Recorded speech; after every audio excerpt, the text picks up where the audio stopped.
Halo bosku, salam YouTuber pemula. Terima kasih yang sudah mengklik video ini dan pastikan kalian menonton video ini sampai selesai. Karena di sini kita akan bersama-sama melakukan sebuah eksperimen dan mencoba untuk memecahkan algoritma YouTube yang selama ini masih menjadi misteri.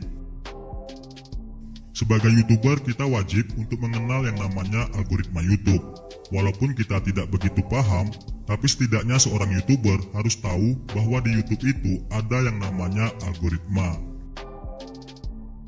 Pasti kalian bingung kenapa YouTube merekomendasikan video yang tanpa thumbnail dan judul ini kepada kalian.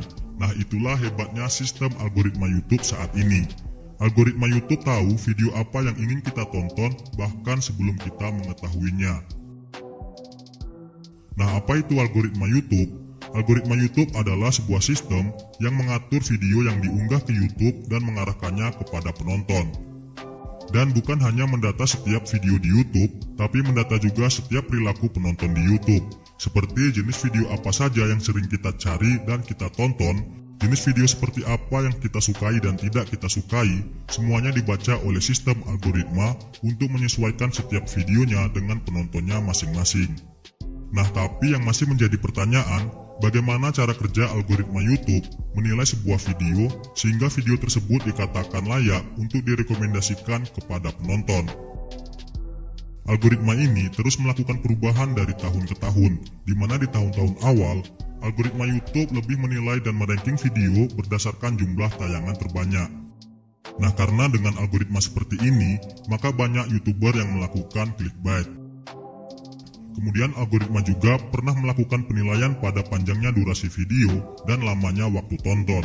Dan tentu saja ini tidak efektif karena di YouTube banyak sekali jenis video dengan durasi yang berbeda-beda.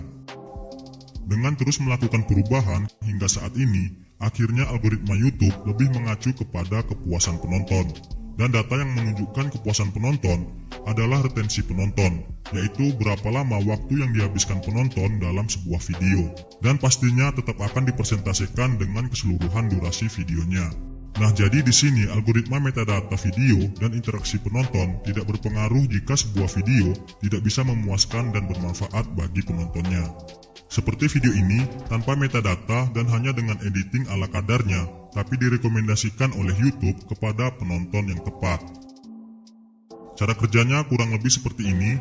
Ketika sebuah video diunggah ke YouTube, walaupun video tersebut awalnya hanya ditonton oleh 10 orang saja, tetapi dalam 10 orang itu, persentase durasi tonton rata-ratanya tinggi, artinya video tersebut bisa memberikan kepuasan kepada penontonnya. Maka algoritma YouTube semakin ingin memuaskan lebih banyak penonton lagi, dengan cara merekomendasikan video tersebut ke lebih banyak orang.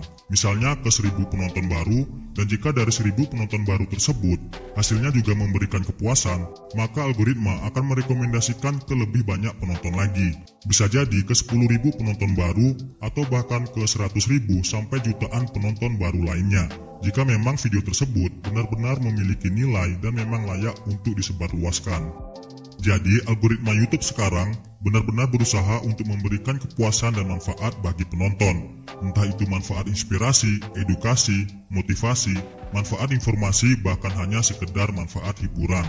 Nah, jika sebuah video memang benar-benar bisa memberikan kepuasan bagi penontonnya, tanpa diminta-minta, dengan sendirinya dan tulus penonton tersebut akan menyukai video tersebut dengan memberikan like dan subscribe-nya. Dan jika merasa mendapatkan manfaat, tidak perlu kita minta, penonton dengan sendirinya akan membagikan manfaat itu dengan cara membagikan video tersebut ke lebih banyak orang lagi. Kemudian kenapa banyak video yang tidak jelas, tidak bermanfaat, tapi videonya bisa viral, disukai oleh algoritma, dan direkomendasikan sampai ke jutaan orang? Jawabannya adalah seperti yang dijelaskan tadi. Algoritma YouTube mengacu pada retensi dan kepuasan penontonnya. Artinya algoritma itu hanya mengikuti perilaku atau minat dari penonton. Dengan kata lain, kita sendirilah yang telah membuat viral video tersebut. Kemudian jika ada YouTuber yang bertanya kenapa subscribernya tidak bertambah-tambah, padahal videonya sudah bermanfaat dan rajin upload setiap hari. Nah, mungkin bukan seberapa keras kita berusaha, karena niat, semangat, dan konsisten itu saja tidak cukup. Dan bisa jadi itu adalah sebuah pemberitahuan bahwa sudah saatnya kita mengoreksi diri untuk terus menambah ilmu dan value kita. Karena penonton mana yang mau mengikuti YouTuber yang punya level ilmu dan nilai di bawah penonton itu sendiri. Jadi jangan berhenti untuk belajar dan lakukan semuanya dengan tulus. Seperti yang saya lakukan di video ini, saya buat menggunakan hati dan ketulusan. Saya juga di sini tidak berharap video ini mendapatkan banyak penonton, karena yang terpenting bagi saya adalah video ini direkomendasikan oleh YouTube kepada penonton yang tepat, yang bisa terpuaskan dan mendapatkan manfaat dari videonya. Dan saya yakin kalian yang menonton video ini sampai di bagian ini adalah orang-orang yang benar-benar ingin belajar dengan tulus, karena kalian tidak memandang judul dan thumbnail, dan tidak juga mementingkan kepuasan audio visual dari sebuah video. Yang terpenting bagi kalian adalah mendapatkan kepuasan dan manfaat dari videonya. Terima kasih.